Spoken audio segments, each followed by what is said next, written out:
Welcome to our detailed guide on the Fifth Third Bank mobile app. In this video, we'll explore the features and benefits that make managing your finances easier and more convenient.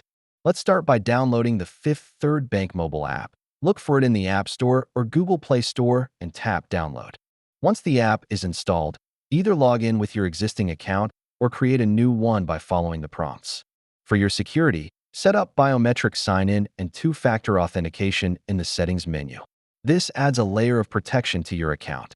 Now, let's navigate the app. The home screen provides easy access to your accounts, recent transactions, and all key functionalities.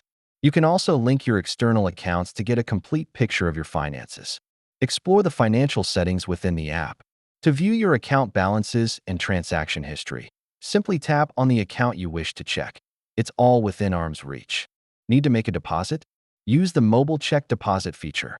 Just take a picture of your check and follow the prompts.